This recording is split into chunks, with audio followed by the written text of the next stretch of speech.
હાલો મિત્રો, કેમ છો બધા? મજામાં? તો ફરી એક નવા વિડીયોની સાથે તમારું હાર્દિક સ્વાગત છે. અને ચાર ધામમાંથી આજે અમે ચોથા ધામની અંદર છે બદ્રીનાથ. તો આપણે આ વિડીયોની અંદર બદ્રીનાથના દર્શન કરાવવાના છે મંદિરના. તો જે કંઈ પણ સંપૂર્ણ માહિતી હું આ વિડીયોની અંદર આપવાનો છું. ને અત્યારે હાલમાં વરસાદ ચાલુ છે, તમે જોઈ શકો છો. તો વિડીયો સાથે બની રહેજો. આપણે મંદિરના દર્શન કરાવવાના છે વિડીયોની અંદર. અને વિડીયો સારો લાગે તો વિડીયોને લાઈક કરી અને શેર કરી દેજો. અહીંયાથી બદ્રીનાથ મંદિર તરફ જવાનો રસ્તો છે. તો ચાલો વિડીયોની અંદર બની રહેજો અને વિડીયોને લાઈક કરી શેર કરી દેજો. અને ચેનલ પર નવા હોય તો ચેનલને સબસ્ક્રાઈબ કરવાનું ભૂલતા નહીં.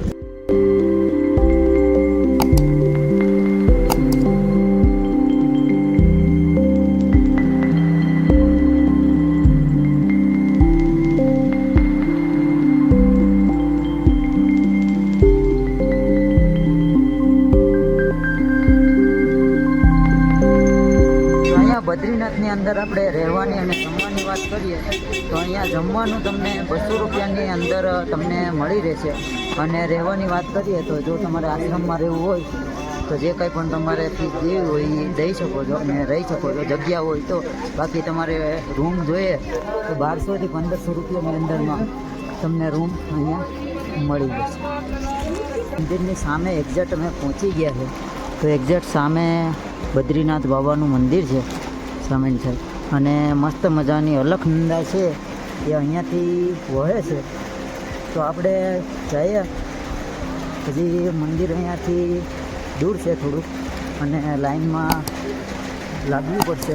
કારણ કે મંદિરનો એક્ઝેક્ટ ટાઈમ છે સવારે તમે 6:30 થી લઈ અને 12 વાગે મંદિર બંધ થઈ જાય છે. અને 12 વાગ્યાથી લઈ અને 3 વાગે પાછું ખુલે છે. તો અત્યારે ટ્રાફિક, આજે રવિવાર છે એટલે ટ્રાફિક પણ રહેવાની છે. બધા લોકો જતા હોય છે કારણ કે મોસ્ટ ઓફ રવિવારે અહીંયા ટ્રાફિક જોવા મળે છે તમને. અને સામે છે એ બદ્રીનાથનું મંદિર આવેલું છે, જોઈ શકો છો. તો સંપૂર્ણ ઇતિહાસ આપણે આ વિડીયોની અંદર આપવાના છીએ. તો વિડીયોની સાથે બન્યા રહેજો. અને વિડીયો સારો લાગે તો વિડીયોને લાઈક કરી અને શેર કરી દેજો. અને અત્યારે વરસાદ ચાલુ છે અને અહીંયાથી એક્ઝેક્ટ ગેટ આવી ગયો છે. તો અમે અહીંયાથી પુલ છે એ પાર કરી ને બદ્રીનાથના મંદિરે જવાનું. વિડીયો સારો લાગે તો વિડીયોને લાઈક કરી દેજો અને શેર કરી દેજો. અને ચેનલ પર નવા હોય તો ચેનલને સબસ્ક્રાઈબ કરવાનું ભૂલતા નહીં.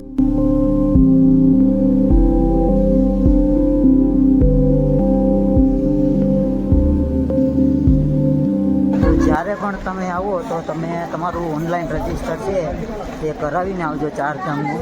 કારણ કે અહીંયા પણ ચારધામની યાત્રાનું રજિસ્ટ્રેશન રસ્તામાં માંગ્યું છે. એટલે તમારે પણ અહીંયા રજિસ્ટર કરાવીને જ આવવાનું રહેશે. ત્યારબાદ નહીંતર પછી અહીંયા તમારો ખોટો ટાઈમ અને દિવસો બગડે એવું ના કરતા. તો કેટલી બધી લાઈન લાંબી લાગી છે જોઈ શકો છો. તો અહીંયા કમસે કમ તમારે 2 થી 3 કલાક લાઈનમાં લાગવું પડશે. ત્યારબાદ બદ્રીનાથના દર્શન થશે. તો આપણે શરૂઆતમાં લાઈનમાં લાગી જાય. અત્યારે ટાઈમ થયો છે 2:30 થી 3 એક્ઝેક્ટ થવા આવ્યા છે. અને કપાટ અત્યારે ખુલવાના છે બદ્રીનાથ. તો આપણે શરૂઆતમાં લાઈનમાં લાગી જઈશું. બીજા મિત્રો છે એ પાછળ છે. તો અત્યારે હું અહીંયા લાઈનમાં 2 થી 3 કલાક લાગશે.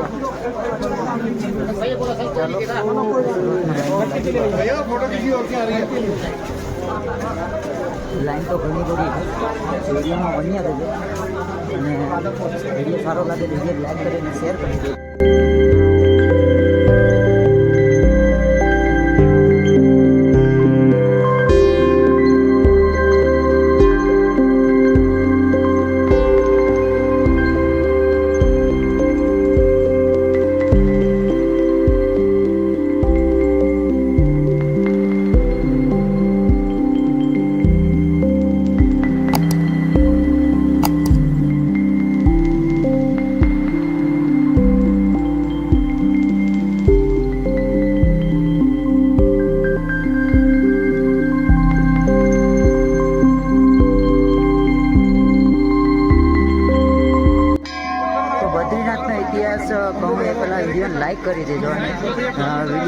કરી દેજો. તો અહીંયા સરસ મજાનું જે અલકનંદા છે નદીના કિનારે આવેલું એક પ્રસિદ્ધ મંદિર બદ્રીનાથ, જે 4 ધામમાંથી એક ધામ બદ્રીનાથ આવે છે, બરાબર. એટલે ચારેય દિશામાં એક ધામ છે, જેમાંથી બદ્રીનાથ ધામ છે એ અહીંયા આવેલું છે એક્ઝેક્ટ સામે. તો અહીંયા અમારે સરસ મજાના 3 વાગે કપાટ ખુલી ગયા હતા અને દર્શન થઈ ગયા હતા.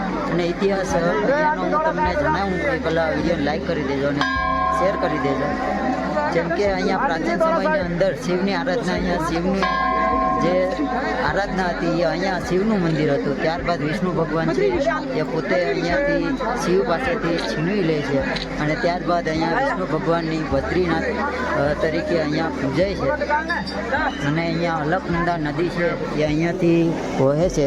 અને અહીંયા વિષ્ણુ ભગવાનની તપસ્યા, જે લક્ષ્મીજી હતા એ બેરના સ્વરૂપમાં આવી અને બેર એટલે એના સ્વરૂપમાં આવી અને અહીંયા વિષ્ણુજીની તપસ્યા કરી હતી. અહીંયા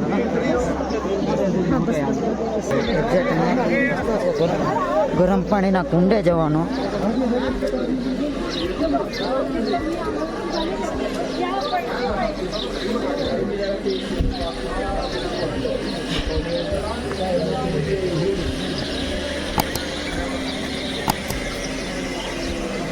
અહીંયા એક મંદિર પણ આદિ કેદારેશ્વર મહાદેવનું મંદિર છે અહીંયા નીચેની તરફ. અને અહીંયા ધૂણો છે એ ચાલુ છે. એટલે તમને ગરમ પાણીના કુંડના દર્શન, જે અહીંયા અલકનંદા નદીના કિનારે જે ગરમ પાણીના કુંડ આવેલા છે, બધા અહીંયા સ્નાન કરતા હોય છે.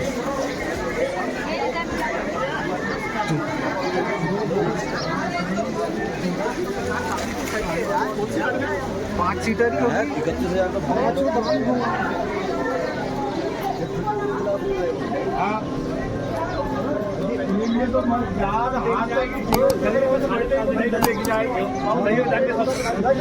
છે અહીંયા જે ગરમ પાણીનો કુંડ, અહીંયા બધા સ્નાન કરતા હોય છે. તો આ હતા ગરમ પાણીના કુંડ, જે અલકનંદા નદી છે એ અહીંયા 2 કુંડ આવેલા છે, એક અહીંયા આવેલો છે. તો આ હતું બદ્રીનાથ મંદિર અને એનો ઇતિહાસ. તો વિડીયો સારો લાગ્યો હોય તો વિડીયોને લાઈક કરી દેજો અને શેર કરી દેજો. ચેનલ પર નવા હોય તો ચેનલને સબસ્ક્રાઈબ કરવાનું ભૂલતા.